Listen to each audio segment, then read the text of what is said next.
Bueno, la diáspora venezolana ha sido una de las diásporas, es hoy en día una de las diásporas más grandes en el mundo, en un país que no esté considerado en guerra, ¿no? Estamos más de 9 millones de personas, de venezolanos fuera de nuestra frontera, haciendo vida desde hace ya más de 10 años en que empezó con fuerza este fenómeno migratorio, ¿no? Que ha marcado las dinámicas sociales de distintos países en los que hemos llegado, donde se ha quintuplicado un poco la cantidad de migrantes venezolanos. El caso tenemos Colombia, por hablar de América Latina, Colombia, Ecuador, Perú, Chile, Argentina, ha impactado un montón. ¿Qué es lo que nosotros tenemos que ver o analizar el fenómeno? ¿Qué es lo que tratamos de hacer desde una perspectiva positiva? Es que no todo ha sido negativo, es decir, cuando se habla de diáspora, cuando se habla de migración venezolana, parece como si fuese una estampida, y sí, salió mucha gente en muy poco tiempo.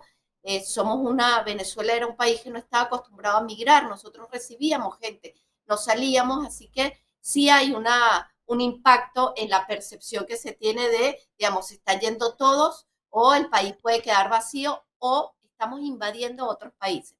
Pero la realidad no es así, es decir, la población venezolana en su gran mayoría se ha podido integrar, adaptar y aportado a todos los países que nos han recibido, ¿no?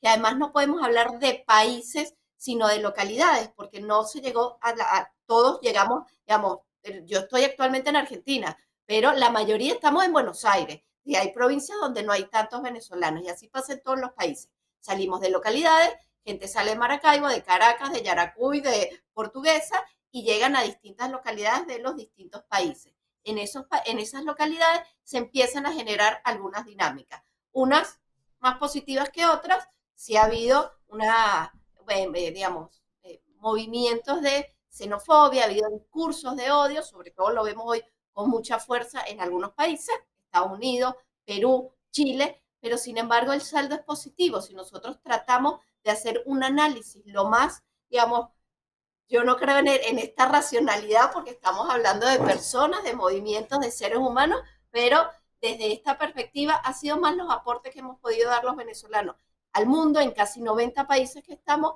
que los aspectos negativos que se pueden asociar a la llegada de venezolanos a otros países. Ahora, profesora, solo para precisar, ¿de dónde sale esta cifra? Pues no, sabemos que al menos en Venezuela no hay cifras oficiales. ¿Cómo se hace esta estimación de más o menos 9 millones de venezolanos fuera y proporcionalmente eso, en comparación con otros países, qué significa para entender un poco la magnitud de lo que estamos hablando? Nosotros lo tenemos que ver en relación a la población. En Venezuela salió casi el 30% de la población en los últimos años, ¿no? Los datos migratorios, en el caso venezolano tenemos el problema que, como tú dices, no hay datos oficiales. El gobierno niega o ha negado cuando le sirve el dato de que los venezolanos estaban migrando. Ahora con el tema de vuelta a la patria utiliza un poco el discurso migratorio, pero además los datos migratorios son difíciles de conseguir porque no todos los registros migratorios en los países hacen un registro tan detallado para saber que ese venezolano, en este caso, que llegó, se quedó por 3 meses, por 2 meses, por 6 meses y salió, ¿no? Hay algunos que tenemos, por ejemplo, en mi caso yo tengo doble nacionalidad, pues soy hija de argentino y yo entro a Argentina como una argentina, no como una venezolana. Es decir, yo no me cuento de alguna manera esos datos, ¿no? Pero además la migración venezolana tiene una particularidad, hay gente que ha migrado a pie y ha cruzado distintas fronteras. Y después tenemos los pasos irregulares, personas que no cuentan con la documentación y entran al país. Entonces hay distintas maneras. Nosotros desde el observatorio tenemos distintas fuentes para poder medir, por ejemplo, la cantidad de inscripciones de niños venezolanos en los colegios, la cantidad de estudiantes en la Universidad Central, que es de donde nosotros pertenecemos, que se han retirado sin terminar la carrera, que se estima un poco que puede ser por el efecto de la migración, y entrevistas que se pueden hacer inclusive en la familia, donde todos declaran que era un grupo familiar de 10 personas y 13 fueron, ¿no? Entonces son datos estimados. La realidad es que lo vemos porque los países que llevan estadísticas regulares nos pueden decir, por ejemplo, en Argentina dicen, hay tantas radicaciones, es decir, trámites de residencia permanente o residencia transitoria que han hecho los venezolanos en los últimos años. De eso lo tenemos en todos los países. Hay hay instituciones transnacionales, tienes la Organización Internacional para las Migraciones, ACNUR, Cruz Roja, también hay un montón de organizaciones que miden también este impacto, no solo de los venezolanos, sino de la migración, ¿no? Lo que pasa es que la migración venezolana además se calificó como una migración en una situación de crisis humanitaria. Todas las personas que han cruzado por el Darién no es una migración que tú digas, bueno, se querían ir a probar suerte, ¿no? Evidentemente hay una situación que impulsa a asumir un riesgo que puede implicar perder la vida con tal de llegar a un destino donde puedas trabajar y mantener a tu familia, que es el fin, de alguna manera, del migrante. Es decir, quiero conseguir un mínimo de seguridad que me permita trabajar y que me permita mantener mi familia. Profesora, estamos hablando, usted menciona que los migrantes venezolanos ya tienen una década en algunos de los países. Es un fenómeno que no ocurrió en un día, sino que ha ocurrido de manera prolongada en el tiempo y que eso genera un impacto que, según su análisis, es positivo en los países. El profesor de la Universidad Central que entrevistábamos el día de ayer, habló del profesor Tulio Ramírez. Él hablaba de cómo han crecido las universidades en América Latina gracias al talento de docentes venezolanos. ¿Dónde más podemos encontrar esos indicadores que muestren que el impacto de la migración venezolana ha sido positivo para estos países de acogida, según lo que ustedes han investigado? Mira, nosotros estuvimos en el año 22, en el octubre del 2022 en Colombia y estuvimos reunidos con la Cámara de Comercio colombiana y nos decía que había más de 4.000 emprendimientos realizados por venezolanos. Acá en Argentina tenemos un impacto positivo, tenemos la primera federación de organizaciones de venezolanos que reúne a 38 organizaciones chicas que trabajan en distintos aspectos. Es decir, la migración venezolana se ha integrado y ha aportado. ¿Qué agregaría yo o destacaría yo a diferencia de lo que dice el profesor Tulio? Es que no viene nada más por la migración profesional, ¿no? Hay Mm. una visión que se considera que la migración venezolana, que sí es cierto, muchos de los que salimos tenemos títulos universitarios de posgrado, pero cuando tú migras no es el título lo que te permite la inserción laboral. Hay que Mm. tener cuidado con eso, porque no es que Sí. somos ni más inteligentes, ni más trabajadores, ni que venimos mejor preparados, que sí, no lo estoy desconsiderando, pero no es eso, digamos. Hay una actitud del venezolano proactiva y una actitud además de agradecimiento con la oportunidad de trabajo que permite que ingrese al mercado laboral, ¿no? Más allá de un título, porque en algunas profesiones, como es la docencia, tienes que convalidar, tienes que hacer un montón de trámites para poder entrar, digamos, al sistema. Los médicos, los psicólogos, los abogados, pero sí logramos ingresar, sí logramos adaptarnos y en digamos, en esa dinámica de inserción productiva, que puede ser inclusive desde el emprendimiento. Somos una de las migraciones que más emprendemos y las mujeres emprendemos un poco más que los hombres. Es decir, la migración te permite ver algunas características que en los datos gruesos, que te pueden decir, hay 9.2 millones, tantos millones de venezolanos afuera, se pierde un montón de detalles, ¿no? ¿Cuántos migramos con hijos? ¿Cuántos hijos de venezolanos están naciendo en otras tierras? Hay un montón de información que tenemos que ver con detalle. Lo importante es que nosotros tenemos que mantener, primero, sentirnos orgullosos de los que nos fuimos y de los que se quedaron, ¿no? Que Venezuela hoy, como decimos en el observatorio, tiene una nueva geografía, porque tenemos más de 9 millones afuera, que representan en algunos casos la población de 3 países, Costa Rica, Uruguay, que tiene 3 millones y pico de personas. Entonces, Venezuela hoy está representada en todos los que estamos haciendo algo afuera, que somos de alguna manera embajadores de lo que hizo nuestro país por nosotros y seguimos vinculados, porque también hay una imagen de que el que se fue, de hecho hubo un momento que se hablaba de fuga de talento, y eso no existe, porque cuando uno piensa en fuga, estás pensando, si uno quiere recrear la imagen, es un tubo de gas, lo pinchas y ese gas se perdió. Los que nos fuimos no nos perdimos, nos estamos desarrollando en nuestras tierras y estamos aportando a Venezuela. Yo podría decir, una percepción personal, que la mayoría de los que estamos afuera tenemos un vínculo, aún sin tener familia en el país, es decir, yo estoy dispuesto a hacer esto por Venezuela, mantenerme unido por Venezuela y en el momento que empecemos la reconstrucción del país, apuesto que el 99% de los que estamos afuera va a decir, yo voy a dar mi apoyo para que el país se levante otra vez.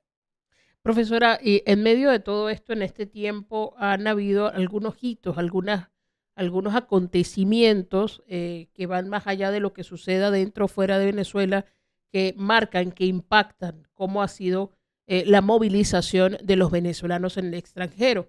Eh, Primero, creo que se podría clasificar por etapas la migración. Los primeros que se fueron en avión, los segundos que se fueron en autobús, los que luego empezaron a salir a pie, los que luego se atrevieron a cruzar el Darién y a caminar el continente entero, a cruzar páramos, etcétera.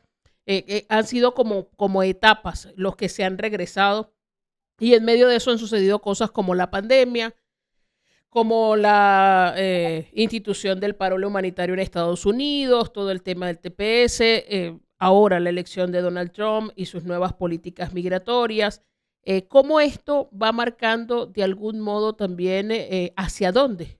¿Cuáles son los destinos, los países en los que los venezolanos consideran que pueden echar raíces, comenzar una nueva etapa de vida, luego, bueno, establecimiento de visas, nuevos requisitos? ¿Cómo esto ha ido configurando las rutas migratorias de los venezolanos y los países donde busca asentarse?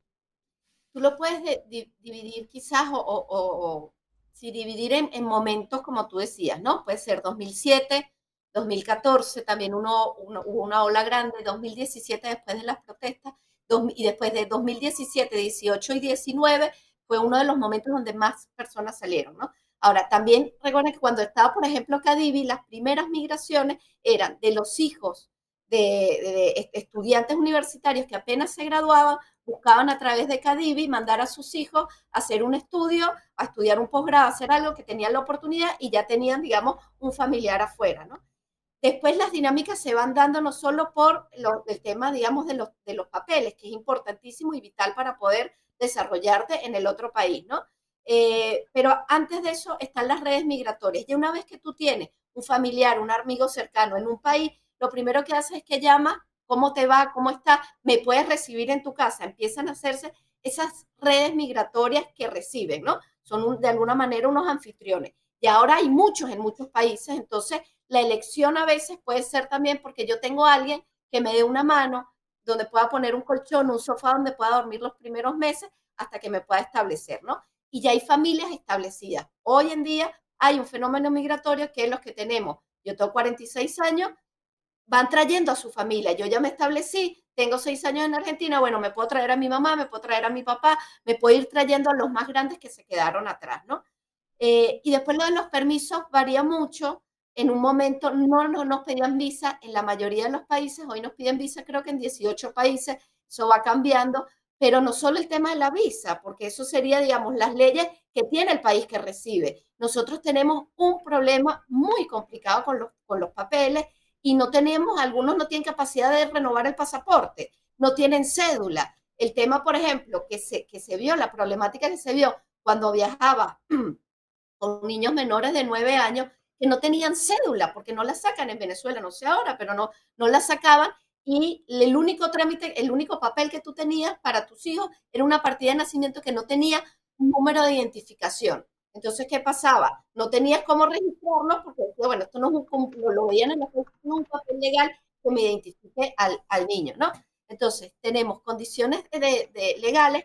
Hay muchos países y hay que tomarlo en cuenta la hospitalidad que hemos recibido los venezolanos, que ha cambiado, es verdad, pero hay que ver, en Colombia hay más de 3.200.000 venezolanos. Es un montón, es un montón. Y Colombia nos ha recibido, que ha habido problemas, que hay algunos rechazos, es cierto, pero han tenido que mover una dinámica. Piensen nada más en Cúcuta, la cantidad de venezolanos que están en Cúcuta, ¿no? Cómo van cambiando. Brasil también está en una situación así. Entonces, buscan, se hicieron reglas internas o reglas de excepción para decir, empezamos a recibir los venezolanos sin pasaporte al día, sin documentación completa, y eso hay que agradecerlo porque fue en el momento donde salieron más venezolanos, ¿no?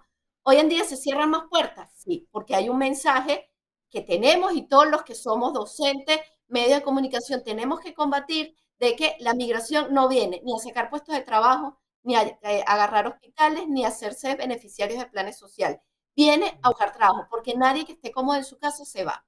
Nadie que no esté cómodo en su casa se va. Entonces, si tú te vas en unas condiciones que son adversas, es porque estás buscando mejor calidad de vida. Entonces, la propuesta es denos la posibilidad, no nos pongan más barreras, porque vamos a llegar. La gente cuando siente que no puede, no sé si los que nos están escuchando, muchos quizás son padres. Yo si no puedo darle de comer a mis hijos, voy a hacer cualquier cosa dentro de lo legal, pero si me tengo que volver a mudar a un país donde me dice, aquí vas a poder trabajar y mantener a tus hijos, lo voy a hacer. Entonces empieza a haber un montón, digamos, de consideraciones que empiezas a tomar en cuenta. También es cierto que los que se están yendo, digamos, de último, los que van saliendo de último, tienen menos tiempo de prepararse, porque cuando me fui yo hace 6 años, pude de alguna manera hacer más o menos un plan. Los que se fueron antes, todavía un tiempo más. Pero cuando tú sientes que se te van cerrando las puertas, es como cuando nos vamos a subir en el metro en Plaza Venezuela. Suena el pito y te tienes que meter, pues si no, no vas a entrar, se va a ir el vagón.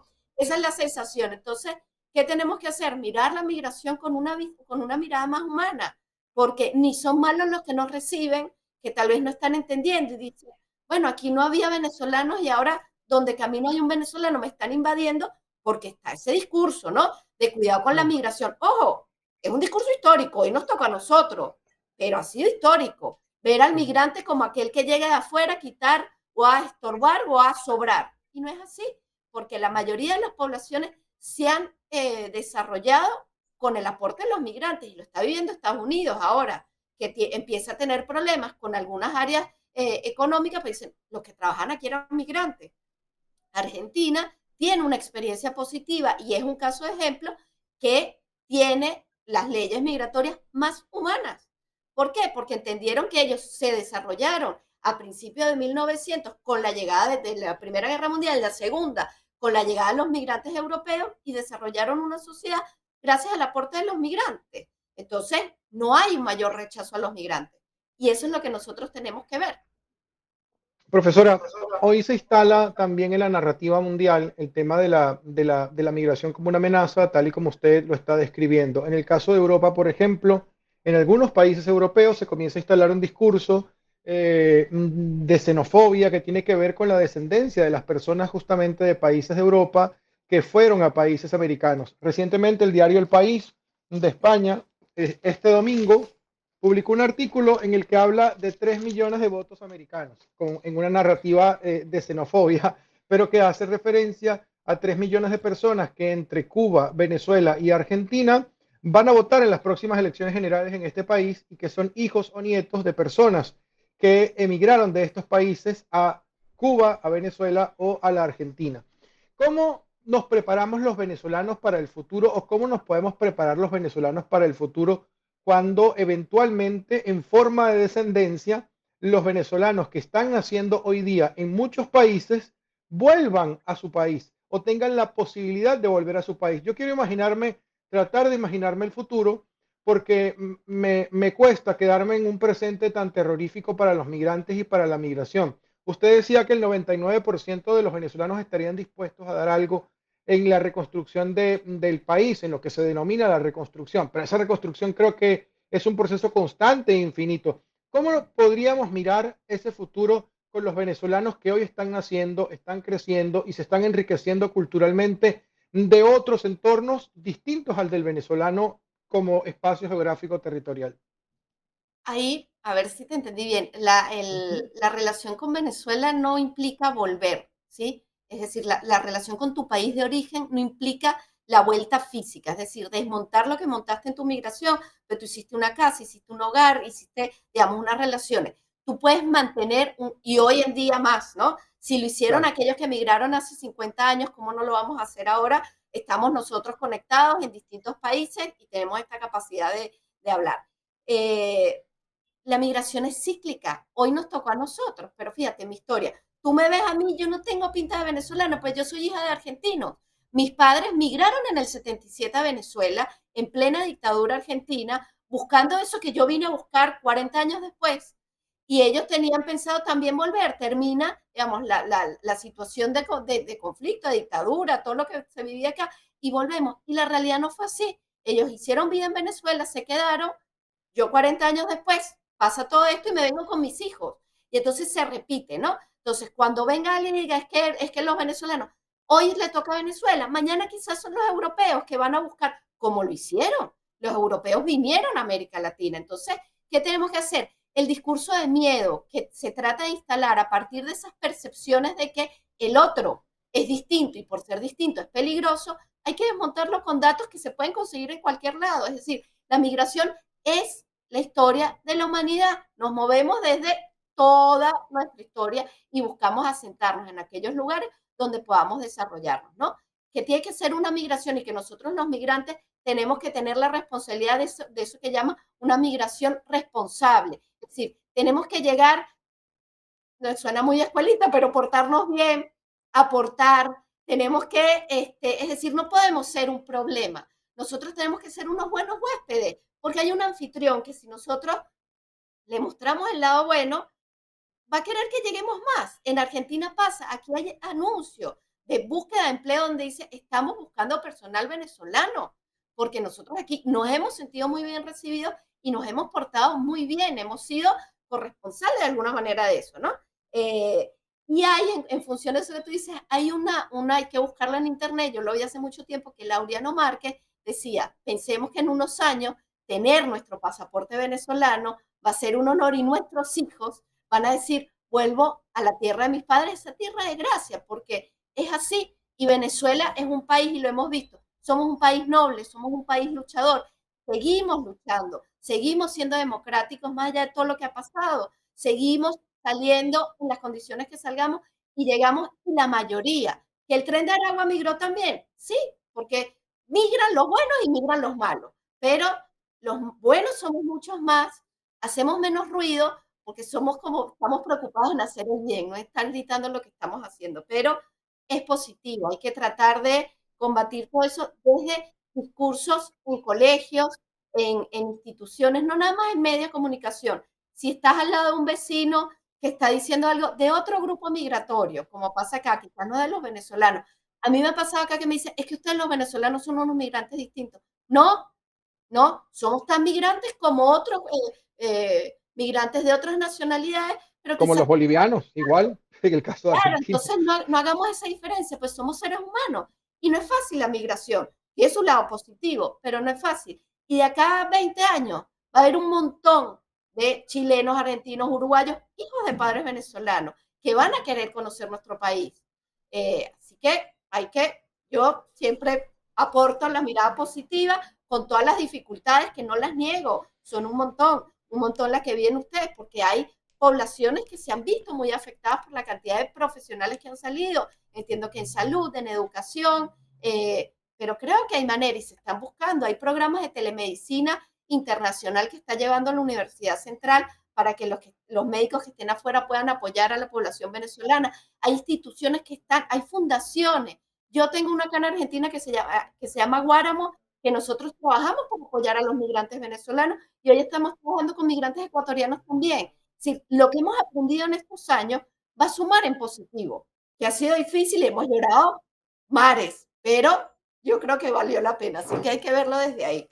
Finalmente, profesora, en esto que va apuntando al final y que lo apuntaba también al principio de esta conversación, en esta configuración de redes que se va haciendo y los vínculos que no se rompen entre los que están fuera, los que siguen en Venezuela aún sin ser familia, en esa disposición de ayudar, de contribuir de algún modo. ¿Y cuál es el reto? ¿Cuál es el reto más importante para que esto termine de consolidarse como una oportunidad, incluso para el país, incluso más allá de su contexto político actual, que no sabemos si se va a prolongar, si va a mejorar, si no va a mejorar? ¿Cómo se puede incidir más en contribuir con mejores condiciones en redes de colaboración para que no signifique únicamente el envío de remesas, sino el aprovechamiento de la globalidad y del avance de las tecnologías que nos permite conectarnos más allá de las fronteras geográficas? Yo te diría que es la empatía. Nosotros tenemos que empatizar con la realidad porque no lo estamos viviendo todos igual. Hay migrantes, mi caso, por ejemplo, yo me vine y tengo familia acá. Hay gente que migra y deja su familia en Venezuela y deja a sus hijos y vivir sin tus hijos hasta que te estableces puede ser difícil. La empatía de poder escuchar al otro, a los que nos fuimos en mejores condiciones, a los que le están pasando muy mal, a al pueblo que nos recibe, que no nos está entendiendo y sentimos que nos está rechazando, en realidad no está entendiendo lo que está pasando, ¿no? Yo creo que es eso, que es ver el lado más humano, porque desde ahí la persona que de alguna manera se siente contenida puede ser una mejor versión de ellos, es decir, desde el trabajo, desde el aporte económico. Si encima estamos tristes, estamos deprimidos, nos sentimos rechazados, tenemos que conocer una nueva sociedad que no entendemos, extrañamos a nuestra gente, ¿qué podemos aportar? Entonces, de nuevo, es ponerse, suena muy cursi, pero es así, es ponerse la mano en el corazón y decir, ¿qué puedo hacer por el otro que tal vez no le está pasando bien? Y no somos 1.300, más de 1.300 organizaciones que en el observatorio tenemos registradas. Acá en Argentina somos más de 40 organizaciones que nunca, yo soy socióloga y psicóloga social, yo nunca pensé fundar una ONG y tengo hoy una ONG porque dije, necesito ayudar a los venezolanos en este tema de integración porque es lo que yo sé hacer. Entonces, desde ahí, digamos, es de nuevo, es mirar desde lo más humano y no desde los números, no nada más desde la economía. Es decir, ¿cómo podemos hacer para estar mejor emocionalmente? Y desde ahí, desde un piso, así como medimos la línea de la pobreza, hay una línea emocional que tenemos que subir. Y a partir de ahí tenemos mucho más que aportar. Cuando lo hagamos así, vamos a bajar quizás el conflicto o esa sensación de peligro que puede generar el otro, porque me va a permitir entenderlo. Porque yo soy venezolana, puede haber otro chileno y podemos vivir la misma realidad. Y nos podemos dar cuenta que lo que cambia es el acento y quizás algunos aspectos culturales, pero todos buscamos lo mismo, estar bien, cuidar a nuestra familia, poder trabajar, alimentarnos. Es humanidad pura lo que hay que buscar.